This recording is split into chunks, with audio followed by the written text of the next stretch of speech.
السلام علیکم دوستو، اگر آپ ہمارے چینل پر نئے ہیں تو چینل کو سبسکرائب کر کے ساتھ ہی بیل آئیکن کو بھی آن کر لیجئے تاکہ اسی طرح کی اسلامک انفارمیٹیو ویڈیوز آپ کو مل سکے۔ حضرت یوسف علیہ السلام حضرت یعقوب علیہ السلام کے سب سے پیارے اور خوبصورت بیٹے تھے۔ رنگ اور شخصیت کے ساتھ ساتھ ان کا علم بھی بہت عجب تھا۔ حضرت یوسف علیہ السلام کے 11 بھائی تھے، جو کہ یوسف علیہ السلام کی خوبصورتی اور طاقت کو دیکھ کر ان سے جلن محسوس کرتے تھے۔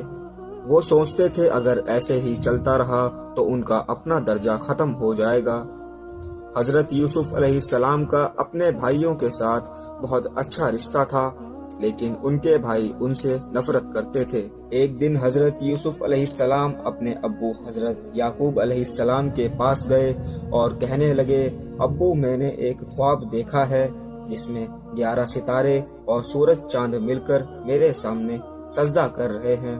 حضرت یعقوب علیہ السلام کو سمجھ آ گیا کہ یہ خواب اللہ کی طرف سے ہے اور حضرت یوسف علیہ السلام کو بہت عظیم درجہ ملے گا۔ یہ بات ان کے بھائیوں کو اچھی نہیں لگی اور انہوں نے فیصلہ کیا کہ یوسف علیہ السلام کو قتل کر دینا چاہیے۔ ایک دن بھائیوں نے یوسف علیہ السلام سے کہا، آج ہم تمہیں کھیلی میں لے چلتے ہیں تاکہ ہم سب مل کر خوشی سے وقت گزاریں۔ حضرت یوسف علیہ السلام نے بنا کسی شک کے اپنے بھائیوں پر بھروسہ کیا، لیکن ان کے بھائیوں نے انہیں قتل کرنے کا پورا ارادہ بنایا ہوا تھا۔ لیکن ان میں سے ایک بھائی جن کا نام حضرت روبین علیہ السلام تھا، انہوں نے کہا کہ انہیں ابھی مت مارو بلکہ کہیں چھپا دو اور کچھ وقت کے لیے ہمارے بیچ سے دور کر دو۔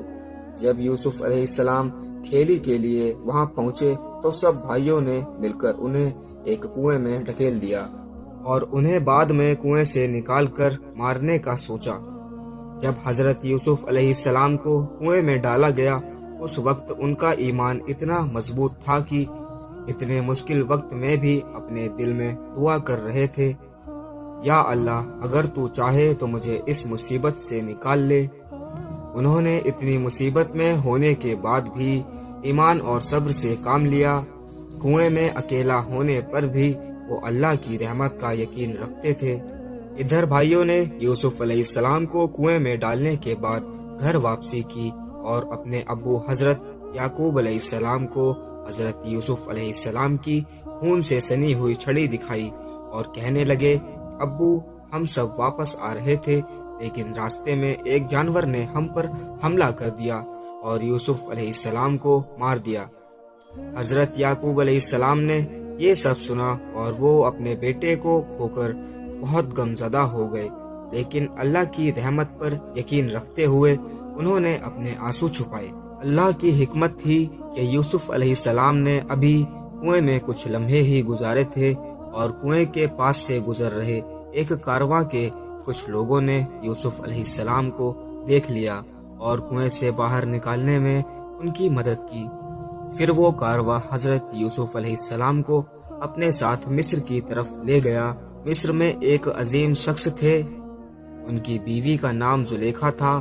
انہوں نے حضرت یوسف علیہ السلام کو اپنے گھر میں رکھا، ان کے کرنے کے لیے کام بھی دلوایا اور ساتھ ہی انہیں غریبوں کی مدد کرنے والا بنا دیا۔ یہ وقت تھا جب اللہ رب العزت نے یوسف علیہ السلام کو سفلتا کی طرف لے جانے کا ارادہ کیا تھا۔ دوستو، زلیخا جو حضرت یوسف علیہ السلام کے حسن کو دیکھ کر ان سے محبت کرنے لگی تھی۔ ایک دن جب محل میں کوئی نہیں تھا تو زلیخا نے یوسف علیہ السلام کے قریب جانا چاہا، لیکن یوسف علیہ السلام نے اپنے ایمان کا سبق دیا اور کہا، مجھے اللہ سے ڈر ہے، میں ایسے کسی غلط کام کو نہیں کروں گا۔ اس کے بعد زلیخا مصر کے فرعون کے پاس جاتی ہے اور یوسف علیہ السلام پر جھوٹا الزام لگاتی ہے کہ یوسف علیہ السلام نے ان کی طرف بد نیت کا ارادہ کیا، جس وجہ سے یوسف علیہ السلام کو جیل بھیج دیا گیا۔ جیل میں بھی اللہ کی رحمت ان کے ساتھ تھی۔ ایک مرتبہ انہوں نے 2 دوستوں کے سپنے کی تفسیر بھی کی اور وہاں لوگوں کو صبر اور شکر کا پیغام دیتے رہتے تھے۔ کچھ دنوں بعد مصر کے راجا فرعون نے ایک سپنا دیکھا، جس سپنے میں ان کی طرف 7 دبلی پتلی کالی گائے اور 7 تازہ اور صحت مند گائے آ رہی تھیں۔ انہوں نے مصر کے کافی لوگوں سے اس سپنے کی تفسیر کروانی چاہی، لیکن کوئی بھی شخص اس سپنے کی تفسیر نہ کر سکا۔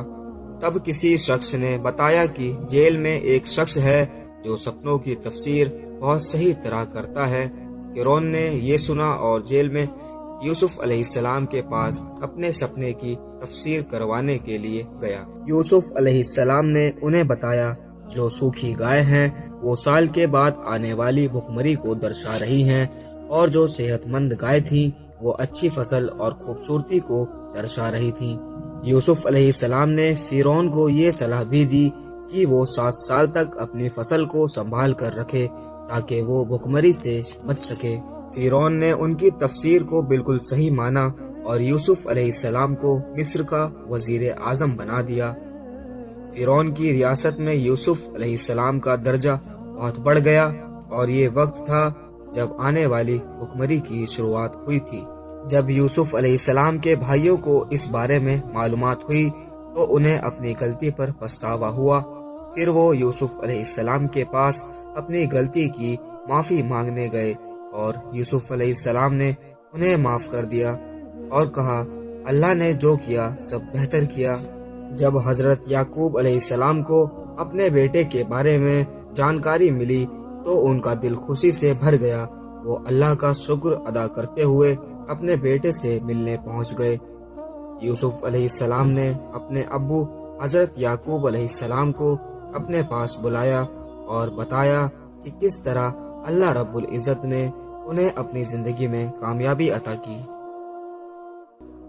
دوستو، اس واقعے سے ہمیں یہ سمجھنا چاہیے کہ مشکل وقت میں صبر رکھنا ضروری ہے۔ جب انسان اللہ پر اپنا ایمان رکھتا ہے تو اللہ اس کی مدد ضرور کرتا ہے۔ دوستو، آج کی ویڈیو میں بس اتنا ہی۔ اگر آپ کو ویڈیو پسند آئی ہو تو ویڈیو کو لائک کر کے اپنے دوستوں کے ساتھ شیئر ضرور کریے گا۔